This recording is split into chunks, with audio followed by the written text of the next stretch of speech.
السلام علیکم ورحمۃ اللہ وبرکاتہ۔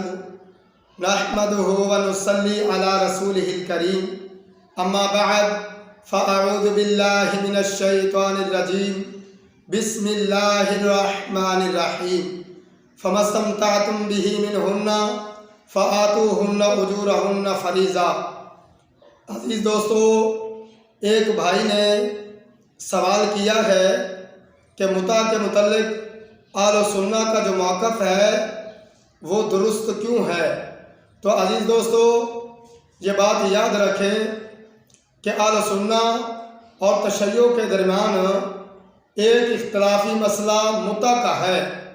تو اہل سنہ کا موقف یہ ہے کہ جو متع ہے وہ عام حالات میں نہیں بلکہ خاص حالات میں مخصوص وقت پر اس کی اجازت دی گئی، اس کے بعد اس کو تا قیامت حرام قرار دے دیا گیا۔ سب سے پہلے ہم تشیع کے دلائل کا جائزہ لیتے ہیں۔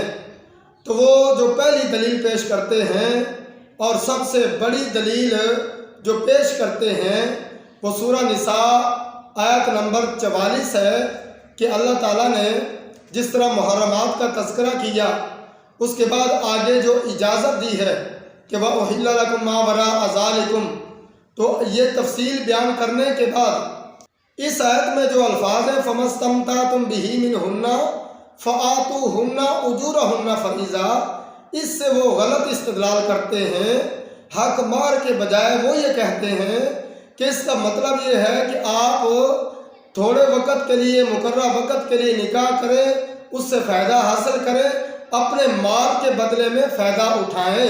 حالانکہ یہ مفہوم نہیں ہے، بلکہ یہاں معنی یہ ہے کہ آپ حق مہر ادا کریں۔ تو عزیز دوستو، اس لیے انہوں نے اس آیت کا مفہوم سمجھا ہی نہیں ہے۔ اس کے بعد دوسری جو ان کی سب سے بڑی دلیل ہے وہ ہے صحیح مسلم حدیث نمبر 3429 کہ عبداللہ بن زبیر رضی اللہ تعالیٰ عنہ خطبہ دیتے ہیں اور کہتے ہیں کہ کچھ لوگ دل سے اور آنکھوں سے اندھے ہو چکے جو کہ متع کے جواز پر فتویٰ دیتے ہیں، اس کے حلال ہونے پر فتویٰ دیتے ہیں۔ تو حضرت ابن عباس رضی اللہ تعالیٰ عنہ انہوں نے ان کو ڈانٹا کیونکہ ان کا اشارہ ابن عباس کی طرف تھا۔ تو اس طرح بھائیوں، پھر اس کے بعد جو پوری روایت ہے یہ بیان نہیں کرتے، کہتے دیکھیں حضرت ابن عباس رضی اللہ تعالیٰ عنہ جن کے متعلق رجوع کا موقع بھی ثابت ہے۔ تو عزیز دوستو، یہ پوری روایت کیا ہے؟ پوری روایت یہ ہے کہ وہاں ابن عمر رضی اللہ تعالیٰ عنہ بیان کرتے ہیں کہ یہ جو متع تھا اسی طرح مخصوص حالات میں مجبوری کے تحت اس کی اجازت دی گئی، جس طرح کے مجبوری کے تحت مردار اور خنزیر کھانے کی اجازت دی جاتی ہے۔ اس کے بعد نبی اکرم صلی اللہ علیہ وسلم نے اس پر پابندی لگا دی، منع کر دیا، اور اس طرح اس کی جو اگلی روایت ہے یعنی 3430 وہ یہ بیان نہیں کرتے۔ اس میں یہ ہے کہ صابرہ جوہنی رضی اللہ تعالیٰ عنہ، حضرت صابرہ جوہنی رضی اللہ تعالیٰ بیان کرتے ہیں کہ انہوں نے کس طرح ایک عورت سے 2 سرخ چادروں کے بدلے انہوں نے متع کیا، یعنی مخصوص وقت کے لیے نکاح کیا، ان سے فائدہ حاصل کیا۔ تو نبی اکرم صلی اللہ علیہ وسلم نے منع کر دیا، کیا فرمایا کہ نہا عن المتعۃ وقال حرام یومکم ھذا الی یوم القیامہ۔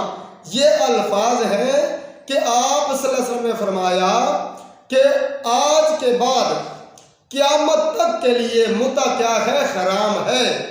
استدلال قیاس وہاں ہوتا ہے جہاں واضح الفاظ نہ ہو، یہاں تو نبی اکرم صلی اللہ علیہ وسلم نے کھلم کھلا بیان کر دیا کہ تا قیامت متع کیا ہے؟ حرام ہے۔ اس طرح حدیث نمبر یہی صحیح مسلم آپ 3433 اٹھا لیں، وہاں یہ الفاظ ہیں کہ جنگ خیبر کے موقع پر آپ صلی اللہ علیہ وسلم نے گدھوں کا گوشت کھانے سے اور متع کرنے سے منع کر دیا، ان کو حرام قرار دے دیا۔ اس طرح بخاری شریف میں آپ کو